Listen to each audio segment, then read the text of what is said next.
Hello everyone, उम्मीद करता हूँ आप सभी लोग स्वस्थ हैं। आज के इस सेशन में पार्टनरशिप के कुछ अच्छे क्वेश्चंस हम सॉल्व करेंगे जो एसएससी सिविल मेंस में पूछे जा सकते हैं। क्वेश्चंस का लेवल थोड़ा ठीक है, मतलब आप क्वेश्चन देखेंगे तो आपको हल्का सा हो सकता है सोचना पड़ जाए क्वेश्चन सॉल्व करने के लिए। तो you will love doing these questions. Her question को पहले खुद ट्राई करने की कोशिश करना, वीडियो को पॉज करके फिर मेरा सोल्यूशन। ठीक है, कुछ ना कुछ मैं सिखा रहा हूँ क्वेश्चन आपको। सबसे पहला सवाल हमारे पास क्या है, करो ट्राई।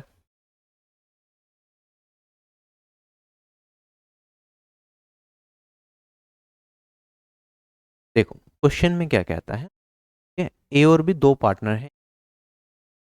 ए 3 लाख रुपए ज्यादा निवेश करता है बी से बिजनेस में। ठीक है, बी जो पैसा लगाता है बिजनेस में 7.5 महीने के लिए लगाता है, ए उससे 2.5 महीने ज्यादा के लिए पैसा निवेश करता है। बिजनेस का टोटल प्रॉफिट होता है 6.25 लाख रुपीज का। आगे कहता है कि जो बी का प्रॉफिट है वो ए के प्रॉफिट से 1.25 लाख रुपीज कम है। तो हमें ये बताना है कि बी ने टोटल कितनी इन्वेस्टमेंट करने अंदर। सबसे पहली चीज हम क्या पकड़ेंगे कि हमें निकालना क्या है। हमें निकालना है बी की इन्वेस्टमेंट। और टाइम और प्रॉफिट के बारे में कुछ चीजें हमें बता रखी हैं। इन्वेस्टमेंट के बारे में भी एक चीज दे रखी है कि ए की इन्वेस्टमेंट 3 लाख रुपए ज्यादा है बी की इन्वेस्टमेंट से। तो इन दोनों में से ए और बी की किसी की भी इन्वेस्टमेंट मुझे मिल गई तो मेरा आंसर हो जाएगा। अब इन्वेस्टमेंट डायरेक्टली तो यहाँ कहीं नहीं दिख रही, और पार्टनरशिप के क्वेश्चंस में आपको पता है हम जनरली रेशियो पे काम कर रहे होते हैं। तो कहीं ना कहीं हमें इन्वेस्टमेंट का रेशियो निकालना पड़ेगा, जो कि होता है investment profit divided by time. तो मुझे यहाँ पे ए और बी के प्रॉफिट के बारे में कुछ चीज़ें जाननी है, और टाइम के बारे में अगर मुझे मिल गया तो मैं क्वेश्चन को कर पाऊँ। प्रॉफिट की अगर मैं बात करूं, क्वेश्चन में कहता है जो बी का जो टोटल प्रॉफिट है वो 6.25 लाख है, और बी का जो प्रॉफिट है वो 1.25 लाख कम है ए के प्रॉफिट से। तो 6.25 लाख किसके बराबर होगा, ए का प्रॉफिट। और बी के प्रॉफिट क्या है, ए के प्रॉफिट से 1.25 लाख कम। तो यहाँ पे ट्वाइस ऑफ ए का प्रॉफिट किसके बराबर, ये 7.5 लाख के बराबर होगा। और ए का प्रॉफिट आ गया मेरे पास 3.75। अगर ए का प्रॉफिट इतना है तो बी का प्रॉफिट क्या हो जाएगा, इससे 1.25 घटा दूंगा तो 2.5 लाख। तो अगर प्रॉफिट का रेशियो देखूं मैं ए और बी का, तो कितना आ गया मेरे पास, 3.75 रेशियो 2.5, तो ये 3:2 बन जाएगा। डन है। अगर मैं बात करता हूं यहाँ पे टाइम की, तो ए को कितना, बी ने अपनी कैपिटल निवेश करी 7.5 महीने के लिए, ए ने 2.5 महीने ज्यादा। तो बी ने 7.5 करी तो ए ने कितनी करी होगी, 10 महीने। रेशियो निकालूंगा तो ये मेरे पास आ जाएगा 4:। प्रॉफिट आ गया, टाइम आ गया, इन्वेस्टमेंट का रेशियो क्या आ जाएगा, डिवाइड कर दो। क्रॉस मल्टीप्लाई कर सकता हूँ, 3 × 3 9, 4 × 8। ए ने निवेश करे थे 3 लाख रुपए ज्यादा, यहाँ पे ए ने निवेश करा है एक रेशियो ज्यादा। तो एक रेशियो 3 लाख को रिप्रेजेंट करेगा। मुझे बताना है बी की इन्वेस्टमेंट 8 × लाख, ये वाली वैल्यू जाएगी 2। ये मेरा इस सवाल का उत्तर हो। क्या क्वेश्चन सभी लोगों को बहुत अच्छे तरीके से समझ आ गया। अगले सवाल पे चलता हूँ अब मैं। ठीक है, करो ये वाला क्वेश्चन।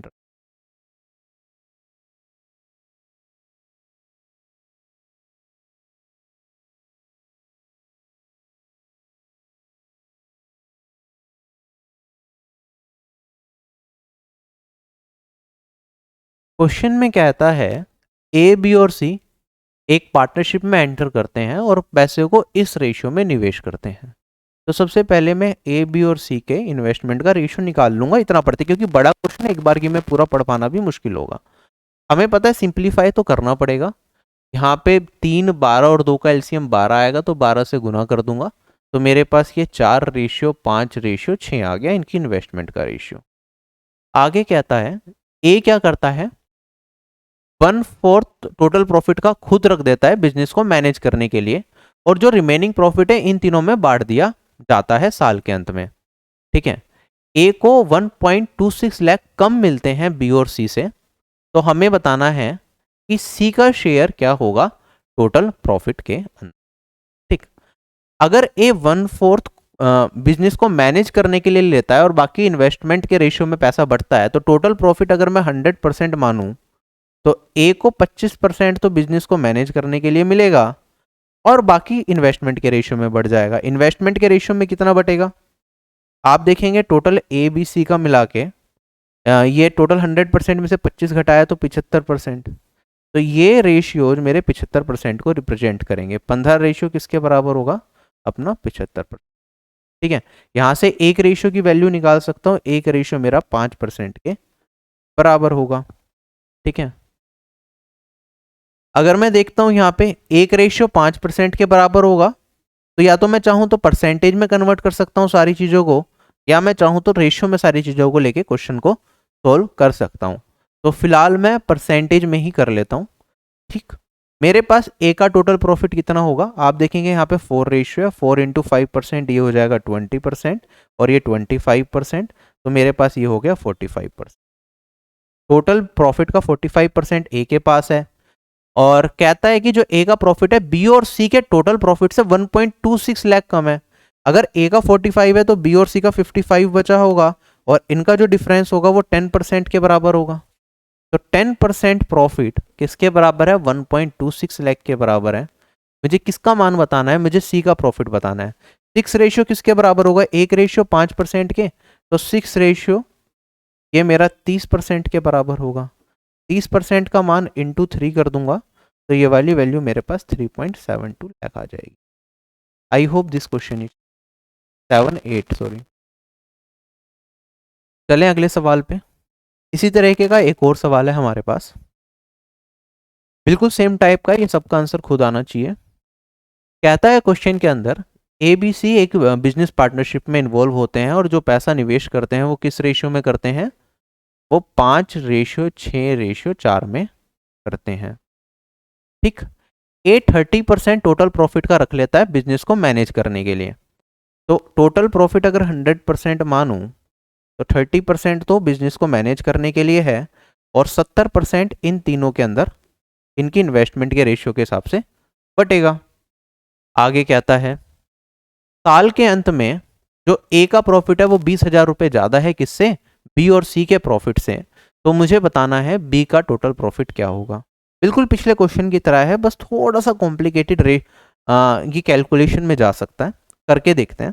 ठीक है, यहाँ पे आप देखेंगे 70% इनकी इन्वेस्टमेंट के रेशियो के हिसाब से बटा, ये कितना बन रहा है मेरे पास? 15%, 15 रेशियो।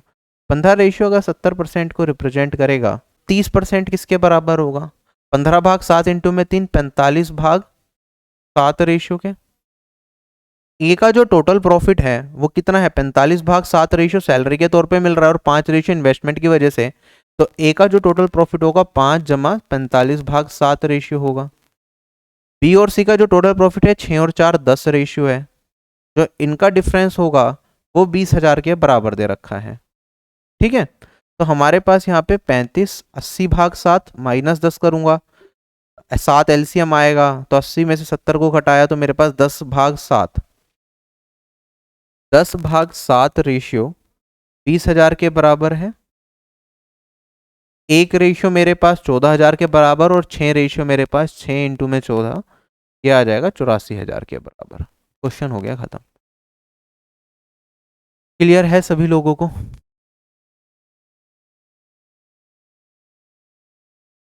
बिल्कुल सेम टाइप का सवाल एसएससी सीजीएल 2021 टीयर 1 में भी पूछा गया है। हल्की सी स्टार्टिंग की वैल्यूज भी सेम है, बस ये दो अमाउंट, ये वाली वैल्यूज अलग कर रखी है, इन्वेस्टमेंट की वैल्यूज भी सेम। करते हैं सोल्व। क्वेश्चन में कहता है पी और क्यू ने मिलकर क्या करा? एक दुकान खोली, इसमें पी ने 1.5 लाख रुपए और क्यू ने 4.5 लाख रुपए निवेश करे। ठीक है, साल के अंत में प्रॉफिट होता है 2 लाख रुपए का, जिसमें पी को अपने प्रॉफिट में हिस्सा मिलेगा इन्वेस्टमेंट की वजह से, और ये भी कहता है कि इस प्रॉफिट के अलग पी को कुछ सैलरी भी मिली है बिजनेस। ठीक, अगर टोटल जो इनकम हुई है पी की वो 90,000 है, तो हमें बताना है कि पी को सैलरी के तौर पर कितने पैसे मिले। अब यहाँ पे क्वेश्चन को बड़े ध्यान से पढ़ना है, यहाँ पे सिली मिस्टेक हो जाती है। P gets his share of the profit plus some money as his salary that is not a part of the profit. Total profit कितना है? 2 लाख रुपए का है, जिसमें पी और क्यू का प्रॉफिट निहित है इन्वेस्टमेंट के बेसिस पे। पी को प्रॉफिट तो मिलता है, लेकिन उसके पास कुछ कंपोनेंट सैलरी के तौर पे भी मिलता है, जो कि प्रॉफिट का हिस्सा नहीं है। अगर वो प्रॉफिट का हिस्सा नहीं है, तो ये 2 लाख रुपए में से सैलरी उसकी एलिमिनेट नहीं होगी। सैलरी देने के बाद जो हमारे पास पैसे बचे हैं वो 2 लाख होंगे। इस चीज का ध्यान रखना, यहाँ पे क्लियरली मेंशन लिखा हुआ है plus some money as his salary that is not a part of the profit. ये जो सैलरी है ये प्रॉफिट का पार्ट नहीं है। जनरल केस में क्या होता है, पार्टनरशिप के जब हम क्वेश्चंस कर रहे होते हैं, हम कहते हैं एक एक्टिव पार्टनर होगा, बाकी स्लीपिंग पार्टनर्स होंगे। तो जो टोटल मुनाफा लास्ट में हुआ उसमें पहले एक्टिव पार्टनर को उसकी सैलरी वगैरह देंगे, उसके बाद जो पैसा होगा इन्वेस्टमेंट के तौर पे बाकी पार्टनर्स को बांट देंगे। ये हमने सीखा है। लेकिन इस पर्टिकुलर सवाल में इन्होंने जनरल सेंस ले ली कि हम प्रॉफिट में जो सैलरी जा रही है वो बिजनेस का एक्सपेंस मान रहे हैं, हम उसे प्रॉफिट ले ही नहीं रहे जो सैलरी दे रहे हैं पी को। ठीक है, तो पी की जो सैलरी वाला कंपोनेंट है that is not a part of the profit. तो 2 लाख रुपए में से पी को सैलरी नहीं मिलेगी, ये उसके अलग कंपोनेंट रहेगा। क्या ये चीज समझ आ गई सभी लोगों को? तो मैं यहां पे बताता हूं आपको कैसे करना है। पी ने इन्वेस्टमेंट करी इतनी, क्यू ने करी इतनी, रेशियो निकालूंगा तो 1:3 आ जाएगा। जो इनकी इन्वेस्टमेंट का रेशियो है वही प्रॉफिट का रेशियो बन जाएगा, क्योंकि टाइम क्या है, सेम है। टोटल जो पैसे बटने हैं इनमें 4 रेशियो हो गए, वो किसके बराबर है, टोटल प्रॉफिट 2 लाख रुपए का है, तो पी को कितने पैसे मिलेंगे, 1 रेशियो मेरा किसके बराबर हो जाएगा, 50,000 के। तो पी को as a share of profit कितने मिलने हैं, 50,000 मिलने हैं। टोटल पैसे पी को मिले कितने हैं, 90,000 मिले हैं। तो सैलरी कितनी मिली होगी पी को, 40,000। ये मेरा इस सवाल का उत्तर होगा, option number B is correct. I hope this question is clear to all of you. अगला सवाल,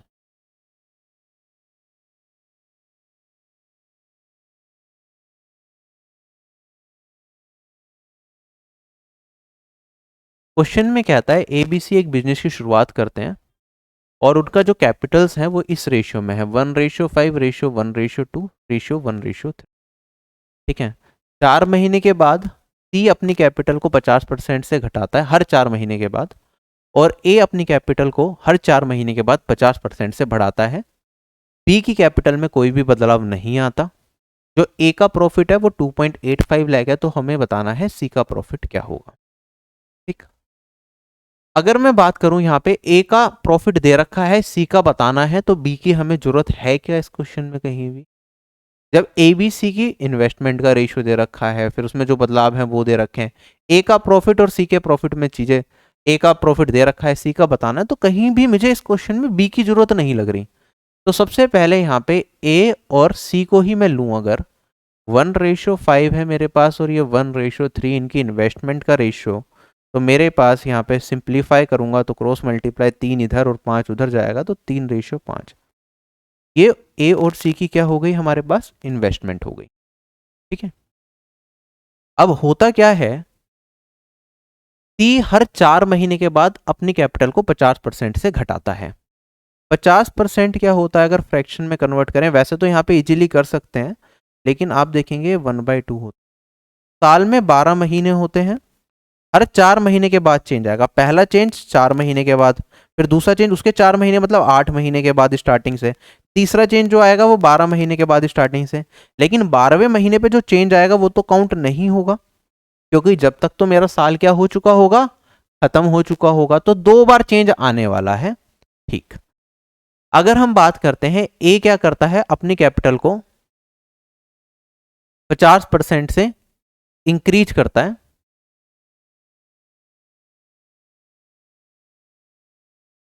हर 4 महीने के बाद, तो 2 बार वो हर 4 महीने के बाद 2 बार अपनी कैपिटल को इंक्रीज करेगा। ऐसे ही सी क्या करता है, रिड्यूस करता है।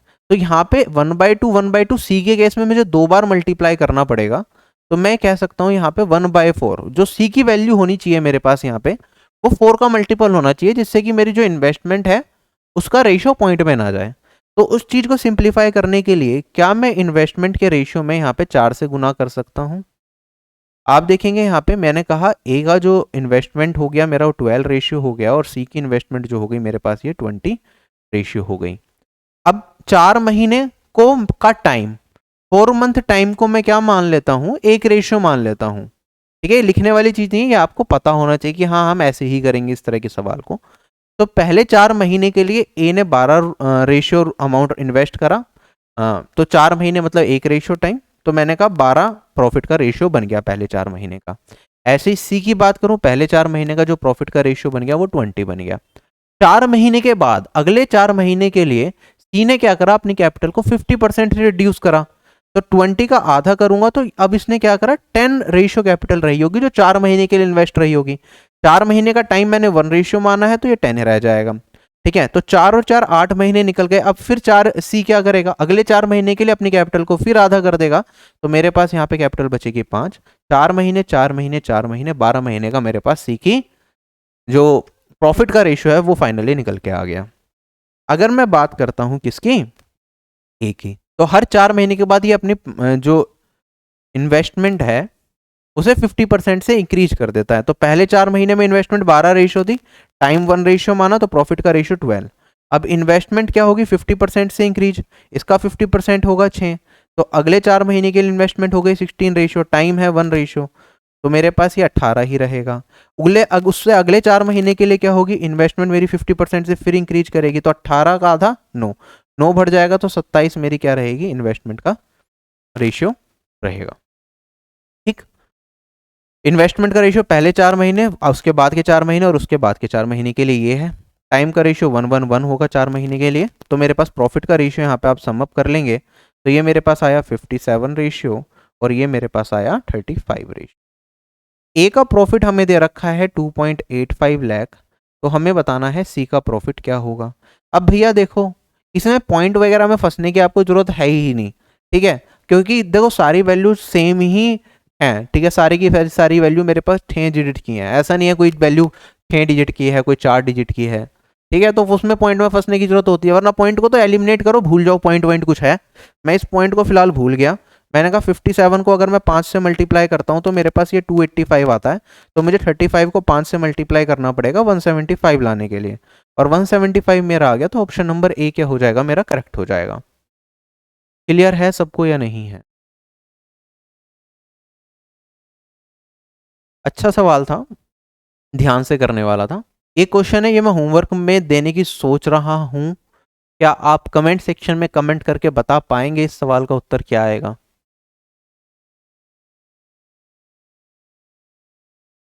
कमेंट सेक्शन में कमेंट करके बताना इसका आंसर क्या आएगा। बहुत सरल सवाल है, पिछले वाला मुश्किल था, इसका ये इजी काउंटर पार्ट है जो कि आईसीआर में ही पूछा गया था।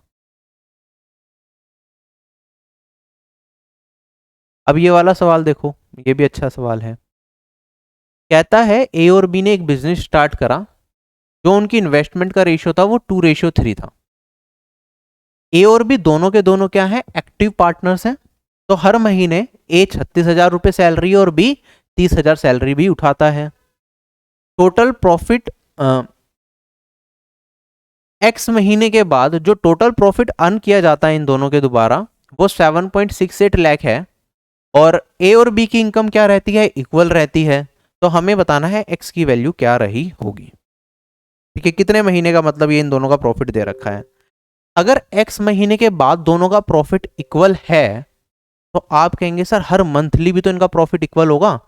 ऐसा तो कोई टाइम में तो कोई बदलाव आया नहीं है, ऐसा नहीं हुआ कि बी ने कुछ टाइम के लिए कुछ पैसे निवेश करे, ए ने फिर अलग टाइम के लिए कुछ पैसे निवेश करे, दोनों का टाइम फ्रेम सेम है अगर, ठीक है, सैलरी भी दोनों को हर महीने मिल रही है, इन्वेस्टमेंट भी फिक्स है, तो मैं कहूंगा अगर एक्स मंथ के बाद दोनों की इनकम बराबर है तो हर महीने की इनकम भी तो दोनों की बराबर होगी या नहीं होगी? बिल्कुल होगी। क्या ये चीज समझ आ गई? अब इनकम मेरा किन किन चीजों पे डिपेंड करती है, ए की इनकम और बी की इनकम। ए की इनकम, ए की सैलरी, और दूसरा ओ की उसकी इन्वेस्टमेंट की वजह से जो प्रॉफिट होगा उस पर डिपेंड करती है।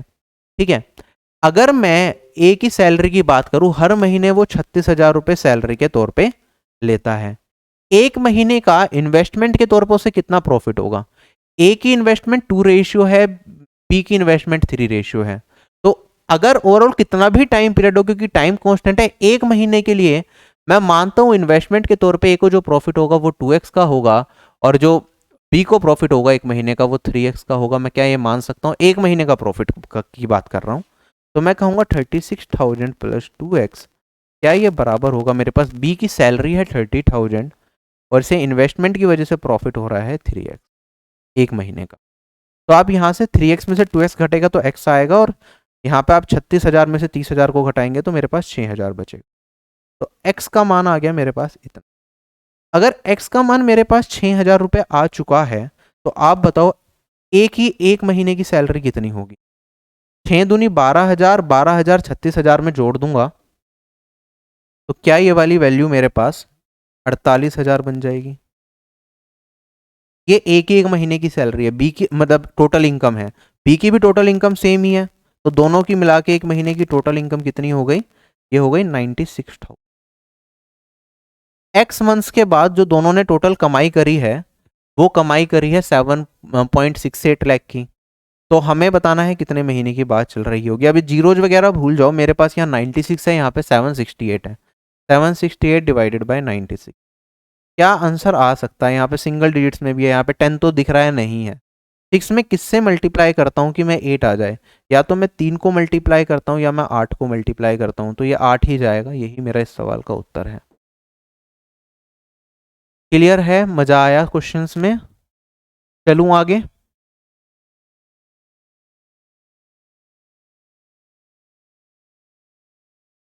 देखो क्वेश्चन में क्या कहता है, ए और बी ने एक जॉइंट बिजनेस स्टार्ट करा जिसमें ए ने निवेश करे 60,000 रुपये बिजनेस के स्टार्टिंग में, ठीक है, पहले साल के लिए। 3 महीने के बाद बी ने इन्वेस्ट करे 80,000 रुपये।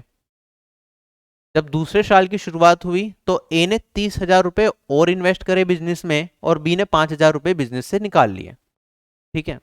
2 साल के बाद जो प्रॉफिट हुआ ए को वो 35,880 रुपीज का हुआ।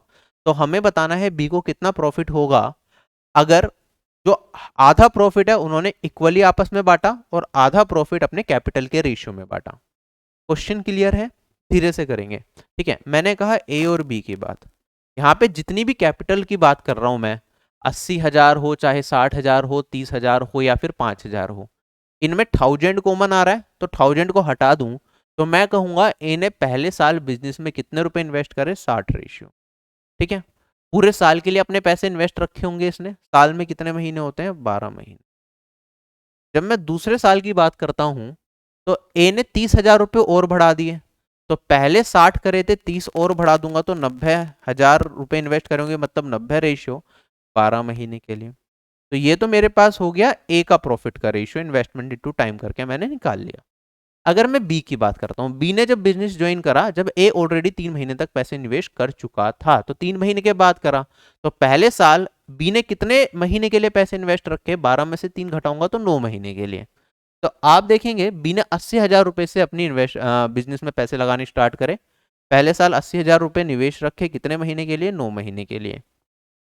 उसके बाद अगले साल उसने 5,000 रुपये बिजनेस से निकाल लिए। 5,000 निकाल लेगा तो 75,000 रुपये बिजनेस में रह जाएंगे और पूरे साल के लिए उसके पैसे लगे रहे। तो जो प्रॉफिट का रेशियो होना चाहिए on the basis of their investment, वो इतना होना चाहिए ए और बी का। आप देखेंगे यहाँ पे जो कॉमन चीजें आ रही हैं वो कट जाएंगी मेरे पास। जैसे यहाँ पे 12 इधर भी है, अगर 12 को मैं इसमें देखूं तो 3 से काटूंगा यहाँ पे और 4 से काटूंगा यहाँ पे, तो 12 यहाँ पे भी कट गया, यहाँ पे भी कट गया, यहाँ पे भी कट, ठीक है। तो मेरे पास 60 और 90 150 बचेगा। यहाँ पे मेरे पास 60 और यहाँ पे 75 135 बचेगा, जिसे मैं फर्दर 15 से काट दूंगा तो ये 10 रेशियो 9 बचे। तो मैं ये चीज कह सकता हूँ कि कैपिटल के रेशियो कैपिटल के बेसिस पे अगर उनके पैसे बटने होंगे तो इस रेशियो में प्रॉफिट बटेगा उनका, राइट। बाकी क्वेश्चन में ये कह रखा था जो टोटल प्रॉफिट था, पहले टोटल प्रॉफिट को उन्होंने आधा आधा आपस में बांटा, उसके बाद रेस्ट कैपिटल के रेशियो में बांटा, ठीक है। अगर मैं बात करता हूं यहाँ पे कैपिटल के बेसिस पे इन्हें कितने रेशियो टोटल प्रॉफिट हो रहा है? 29 का, सॉरी 19 रुपीज का, 19 का, 19 रेशियो का। तो 19 रेशियो में ए और बी का कंट्रीब्यूशन कितना है? ए को 10 रेशियो मिलेगा, बी को 9 रेशियो, जब कैपिटल के बेसिस पे बांट रहे हैं।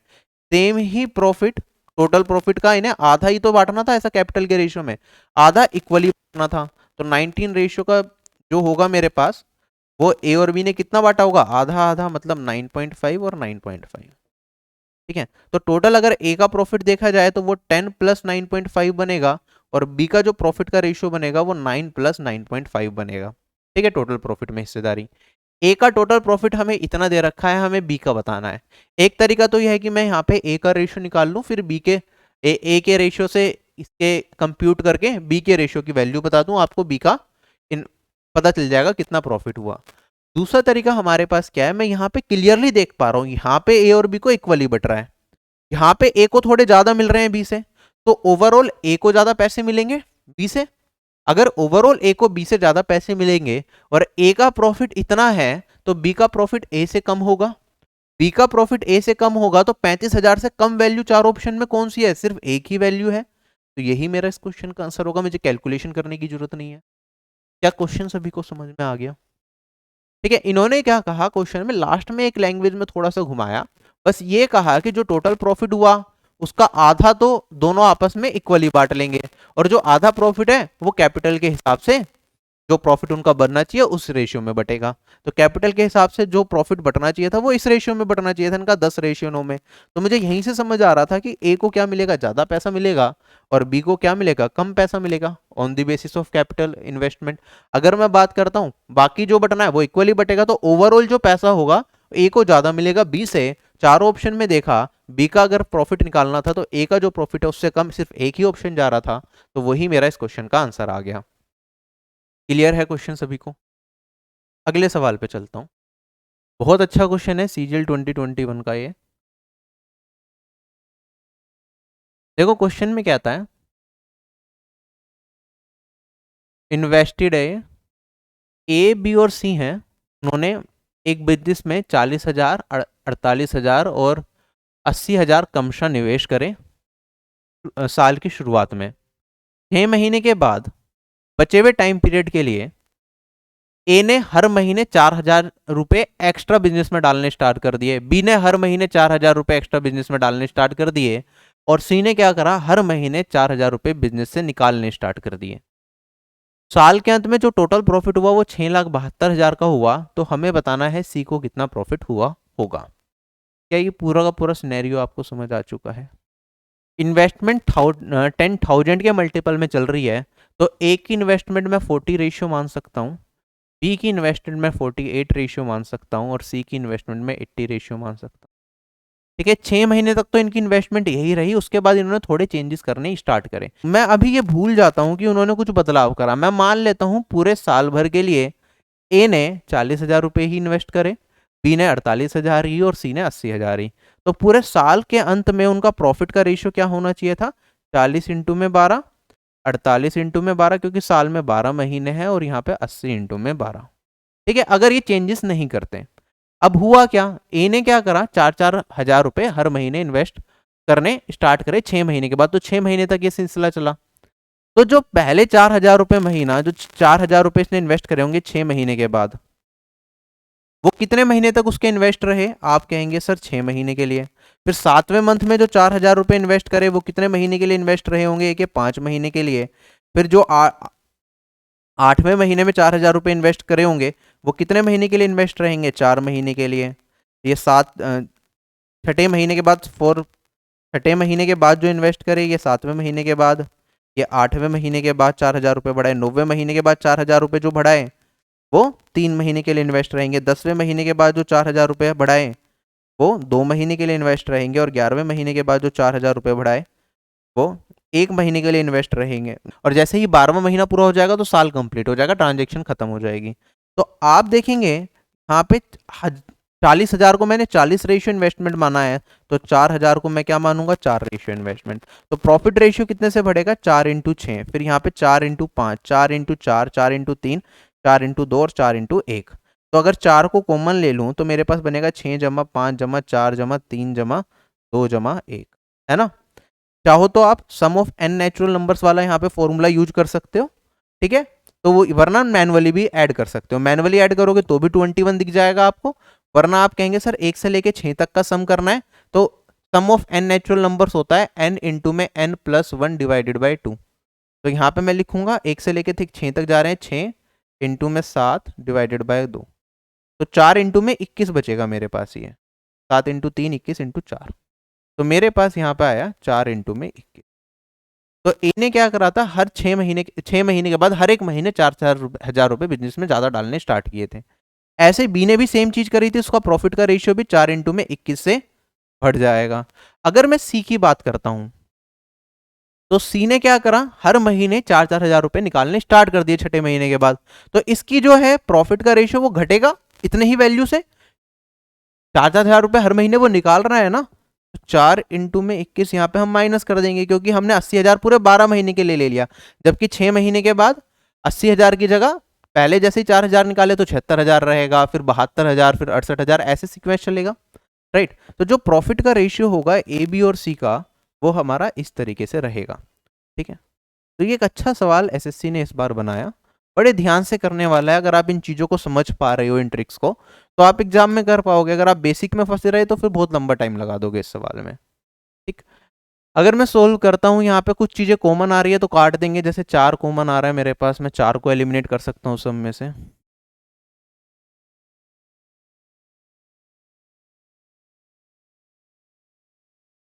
तो मेरे पास 120 और 21 141 आ गया, 144 और 21 165 आ गया, और यहाँ पे 240 माइनस 21, ये मेरे पास 219 आ गया। अगर टोटल प्रॉफिट 672,000 का है तो हमें इसका शेयर बताना है, सी का शेयर बताना है। अब देखो ध्यान से, क्या इन तीनों वैल्यूज में सी सबसे बड़ा है? बिल्कुल बड़ा है।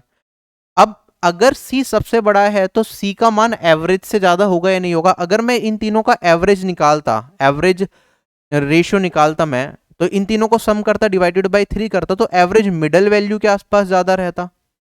तो क्या मैं ये कह सकता हूं कि जो सी का शेयर होगा वो एवरेज से थोड़ा सा ज्यादा होगा? क्या ये चीज क्लियर हो गई? टोटल जो प्रॉफिट है वो इतना है, एवरेज प्रॉफिट निकाल लूंगा तो इसे 3 से डिवाइड करना पड़ेगा, तो मेरे पास जो सी की वैल्यू होगी डिवाइडेड बाय 3 से थोड़ी सी ज्यादा होगी। अगर आप इसे डिवाइडेड बाय 3 करते हैं तो ये 224000 आ रहा है, तो सी का प्रॉफिट 224000 से ज्यादा। चारों ऑप्शन में एक ही ऑप्शन है जो एवरेज से ज्यादा वैल्यू लेके जा रहा है, वो है ऑप्शन नंबर सी। तो सी का टोटल जो प्रॉफिट हुआ होगा वो इतने रुपीज का हुआ होगा। क्या ये चीज क्लियर हो गई? बेसिक से करना चाहो तो थोड़ा सा लंबा हो जाएगा, क्योंकि आप इसे पहले काटोगे 3 से, थोड़ा और सिंप्लीफाई करोगे, उसके बाद फिर जो सम है उसे इसके बराबर इक्वेट करोगे, फिर इसकी वैल्यू निकालोगे, तो that will be a little lengthy process. लेकिन अगर एवरेज वाला आपको सिनेरियो यहाँ पे दिख रहा है तो मैं कहूँगा कि जो एवरेज वैल्यू है उससे थोड़ा सा ज़्यादा मुनाफा सी को मिला होगा। 4 ऑप्शन में एक ही जा रहा है। अगर ए का पूछ लेते तो मैं कहता एवरेज से कम मिलेगा, तो एवरेज वैल्यू जो है उससे कम वाला होता तो वो मेरा ए का प्रॉफिट होता, अगर एक ही ऑप्शन ऐसा मैच करता। तो ये ऑप्शंस के ऊपर भी डिपेंड करता है ऑब्वियसली। चलें आगे।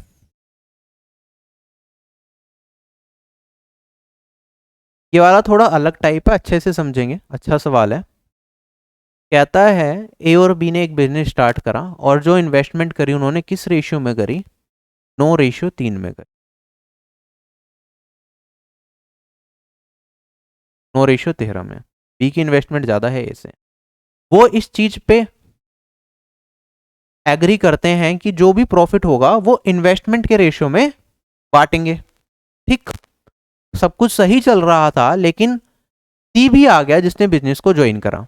सी joins the business with the condition that A B and C will share the profit equally. C कहता है भैया मैं बिजनेस ज्वाइन तब करूंगा जब तुम दोनों भी बराबर पैसा बांटोगे और मैं भी बराबर पैसा बांटूंगा, मतलब हम तीनों का जो प्रॉफिट होगा ना वो बराबर होगा। अब मुझे एक छोटी सी चीज बताओ, आप प्रॉफिट इक्वल कब बटेगा? क्या ऐसा हो सकता है कि आपने एक बिजनेस स्टार्ट करा, आपके और आपके दोस्त ने मिलके, आपने 10 लाख रुपए लगाए बिजनेस में, आपके दोस्त ने 1 लाख रुपए लगाए, कोई भी एक्टिव पार्टनर नहीं है, तो आप दोनों को बराबर बराबर पैसा मिले? ऐसा पॉसिबल ही नहीं है रियलिटी में, ठीक है। तो इसका मतलब दोनों की जब इन्वेस्टमेंट बराबर होगी, अब सी जोड़ रहा है, तो ए बी और सी जब तीनों की इन्वेस्टमेंट बराबर होगी तभी तो तीनों इक्वल प्रॉफिट मांग सकते हैं, इक्वल प्रॉफिट में समझौता कर सकते हैं, अदरवाइज नहीं करेंगे। कोई भी समझदार व्यक्ति तो नहीं करेगा। क्या इतना पार्ट क्लियर है? ठीक है। तो सी ने कहा कि मैं बिजनेस जब ज्वाइन करूंगा जब हम तीनों का जो प्रॉफिट होगा वो इक्वल होगा, ठीक। उसके लिए सी ने क्या करा? C pays a sum of ₹3,08,000 as a premium for goodwill. C ने 3,08,000 रुपए प्रीमियम दिया गुडविल का। इसका कहने का मतलब यह है कि सी ने इतने रुपए ए और बी को दिए जिससे कि ये समझौता हो जाए कि जो भी पैसा हो वो तीनों में इक्वली बटना स्टार्ट हो जाए, ठीक। हमें बताना है कि जो ये 3,08,000 रुपए दिए गए हैं इसमें बी को कितना पैसा मिलेगा। अब ये जो पैसा, क्योंकि बिजनेस ए और बी का था, तो जो 3,08,000 रुपए इक्वली बिजनेस में सबका शेयर इक्वल हो जाए इसके लिए जो सी दे रहा है, तो उसमें क्या क्या कंपोनेंट रहेंगे?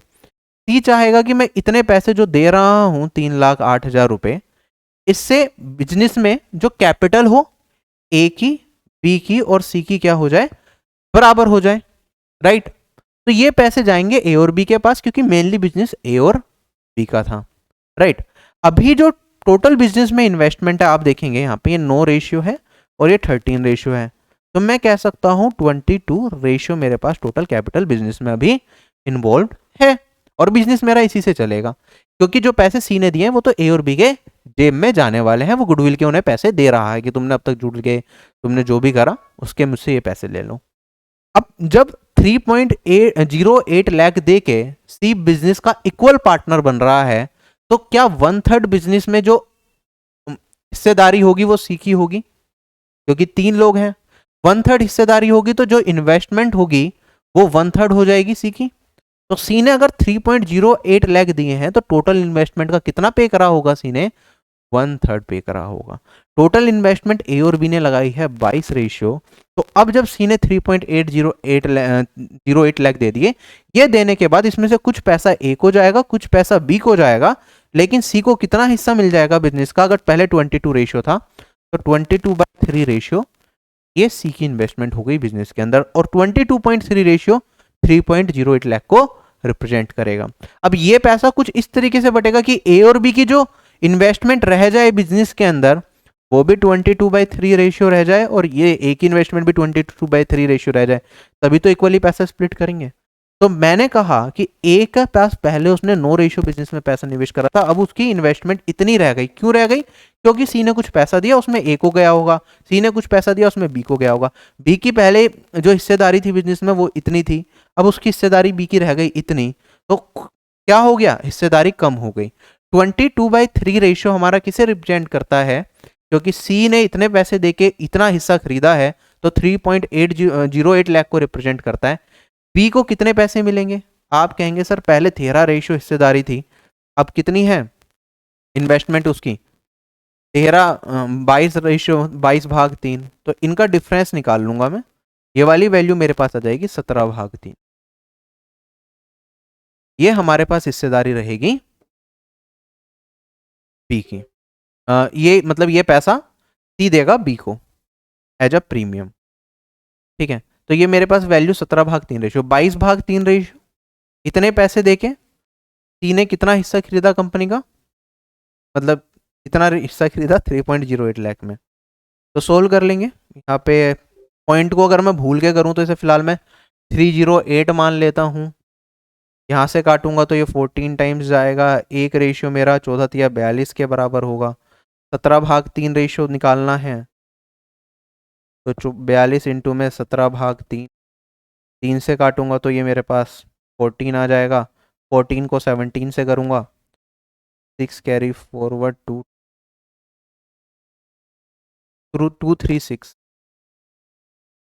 सॉरी 238 फिर कुछ आएगा, तो ये मेरा आंसर। क्या ये क्वेश्चन समझ आ गया? एसएससी में सीजीएल में आज तक नहीं पूछा है ये सवाल, बट इन फ्यूचर पूछा जा सकता है, टीसीएस ने बनाया तो आगे आ सकता है, ठीक है। कंसेप्ट क्लियर रखना, ये समझाने में बहुत टाइम लगा होगा, बाकी क्वेश्चन बहुत सरल है। अगर मैं इसे समराइज कर दूं, इस टाइप का एक और डाला है क्या मैंने? नहीं डाला। डायरेक्टली देखो ऐसे करते हैं इसे, सबसे पहले तो टोटल हिस्सेदारी बिजनेस में कितनी है, कैपिटल हो गई 9 और 13 22 रही, ठीक है। सी बिजनेस में घुस रहा है और वो चाहता है कि तीनों में पैसा इक्वली बटे, तो सी कितना लेगा, अब ये टोटल 22 जो इन्वेस्टमेंट है वो 3 लोगों की हो गई, तो 22/3 सी की, 22/3 ए की और 22/3 बी की, ठीक है। सी ने 22/3 हिस्सेदारी के लिए, मतलब इतने रेशियो इन्वेस्टमेंट के लिए कितने पैसे दिए, 3,08,000, तो 3.08 लाख को ये 22/3 रिप्रेजेंट करेगा। हमें ये बताना था कि बी को कितना प्रीमियम मिलेगा। आप कहेंगे सर बी की पहले हिस्सेदारी थी 13 रेशियो, ठीक है, अब रह गई 22/3, 13 में से 22/3 को घटाऊंगा तो मेरे पास यहाँ पे मन मन में किया जा सकता है, ये 17/3 रेशियो बचेगा, इसका मान मुझे दे रखा है, इसकी वैल्यू बतानी, ठीक है। तो ये 3 भी हमें सोल्व करने की जरूरत नहीं थी, 3 को एडिटेड छोड़ सकते थे हम, ठीक है। तो ये मेरे पास 308, अगर पॉइंट को भी भूल जाऊं मैं, बाई 22 इंटू 17, ये करना था। This is one liner answer, इतना ही है ये क्वेश्चन, ठीक है। समझाने में थोड़ा, बताने में टाइम लग जाता है, ये इतना करना है एग्जाम को, 2 स्टेप के अंदर क्वेश्चन खत्म हो जाएगा ये, ठीक। क्लियर है, समझ आ गया सबको? तो आज के सेशन को हम यहीं तक रखते हैं। उम्मीद करता हूँ ये सेशन पसंद आया होगा, बहुत कुछ सीखने को मिला होगा। Bye bye everyone, take care, जय हिंद।